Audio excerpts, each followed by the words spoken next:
Hello, my name is Sam. I'm doing the GAP project on Mongolia and the refugees in Mongolia and how the movement of people changed, how there was a movement between peoples, and yeah. Before I started the project, my topic was kind of there was an error with this, so I talked to my teacher, Ms. Charlton, and about how she gave me permission to change to about like the movement of people in Mongolia in Genghis Khan's rules and how Genghis Khan was successful. Yeah. So yeah, here we go. So first thing I think you should know it's the capital of Mongolia, Ulaanbaatar. As you see in the map, Ulaanbaatar is in the center and it's kind of north.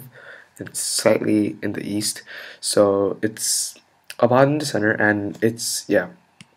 See Ulaanbaatar. It's the biggest and the capital of Mongolia, and its population is just over a million people, and it is the most important city in Mongolia for many reasons, and one of them, like several of them, are like the center of cultures, businesses, and industrial things. Ulaanbaatar, it was founded in 1639 by Buddhist nomads. Background information about Mongolia. So it's a country with a very long history and has a very significant character, as we all know. It's Genghis Khan. Um, So Genghis Khan, it's very successful, as you know, like conquered many areas, and as you know, Mongolia is a country with a lot of different races. It's just not like one, but then it includes like Chinese, Russian, and South Korean. So if you visit Mongolia, if you see Mongolians, you might see some that might look Russian, or maybe look more Asian. So there's a lot of races mixed. Um, and Mongolia, there are full of refugees all around the world, and um, like a lot of people come to Mongolia, like Chinese, Russian, and South Korean. Even South Korean go to Mongolia, and it has a population of 11 million, and it's the 19th biggest country in the world. Its culture is very unique, and like it has a big change with Genghis Khan. Yeah, capital city Ulaanbaatar, famous for steep lands. It's those are like large body of grasslands. Like Mongolia has like a lot of those lands, and they are parliamentary democracy, and their main language is Mongolian, and the rest of it's Turkish or Russian. There's some Chinese, uh, um, and about 94% of the people practice Buddhism. So those are like the background information, and yeah, for entertainment, these two are very famous Korean winners of an audition program that came from Mongolia. They're Korean, but their parents work in Mongolia, so I guess. Um,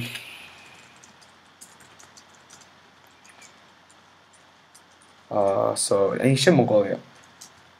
Uh, like it's before Genghis Khan had success and like conquered many other countries. It was a very nomadic group of people that just wander around steppy lands and was like, just were like hunters. Um, well, Mongolia was mixed with Turks and the Mongolians, and in 13th century, Genghis Khan started to expand the empire. They used horsemen that were very trained and talented. Horsemen, they were very well trained and talented um, soldiers that used horses to fight in wars. They mostly used arrows and uh, um, swords. These are like important dates in 1215, on 1220 and 1221. Genghis Khan the Great captured Beijing, Samarkand, and Bukhara.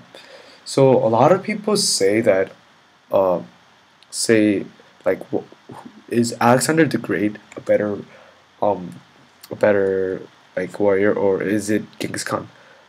It's uh, a a lot of people get confused, but then it's Genghis Khan because Genghis Khan, I'll show you later in the map, but then he conquers a lot of land, like a lot. Like he conquers almost all of Asia, while Alexander the Great conquered a lot of like the Europe parts. But then Genghis Khan also reached Europe and the Arabians, and yeah.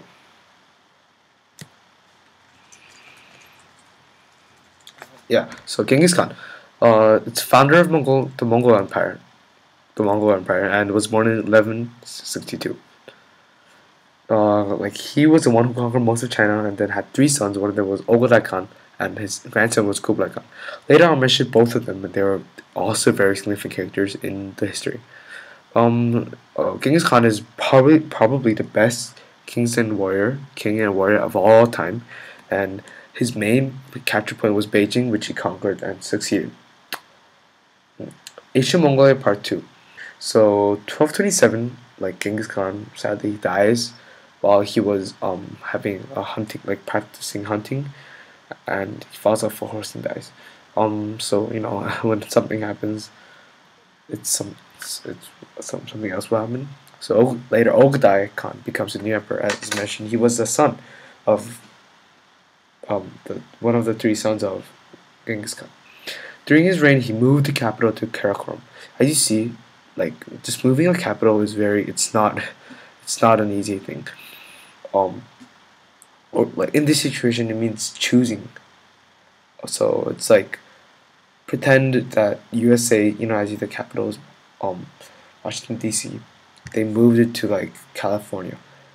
A lot of people would move to California, and there will be a big settlement and movement among the two places, and it's not easy to choose a capital, and like there was a lot of movement between it, and a lot of Mongolians moved to the capitals, and Ogedai, he also invaded Russia, like a lot of Russia, Poland, Hungary, Korea, and more of China. See, as you see, there's Hungary and Poland. They're part of Europe, right? So that means they conquered like a lot of regions in also Europe, and like a lot of it about the whole Asia. And unlike Genghis Khan, Ogedai practiced more on his developing their new capital city. However, he dies in his capital, and Kublai Khan, Genghis Khan's grandson, becomes the new king. And there's another important term that you should know. It's called the Golden Horde. This is like the name that the Russians call the Mongolians because of their unbelievable strength and power. Then later, while Ogedai just works on his Karakorum capital so hard, his son moves the capital to Beijing. There was after like a lot of invading of China, there was once like this country that wasn't like part of region of China that wasn't conquered, so that was Hangzhou. But then sadly, I mean not sadly, but they were also conquered.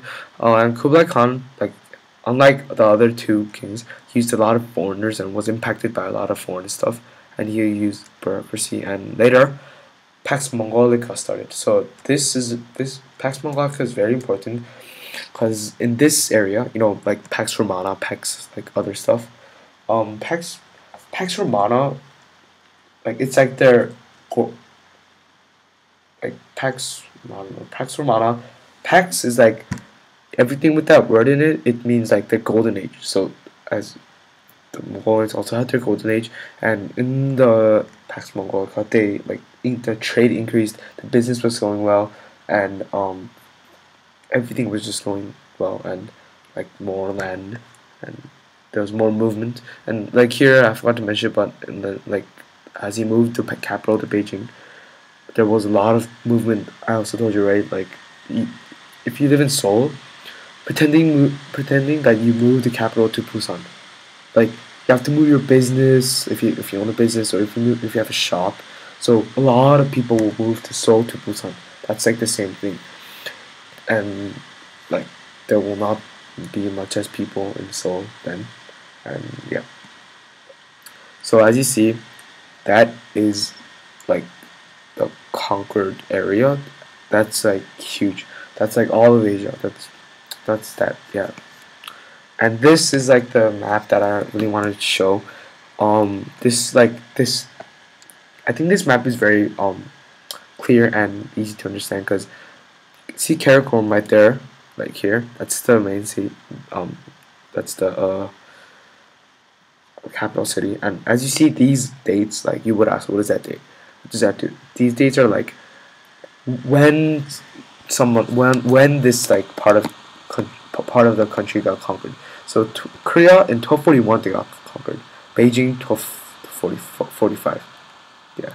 So these are very important, and like I would say there was a lot of movements among the Mongolians, between like moving capitals, and yeah, yeah, Mongolia has a very unique like history and a very long history to like China, and yeah, it was really fun and interesting about learning about Mongolians, and yeah, thank you.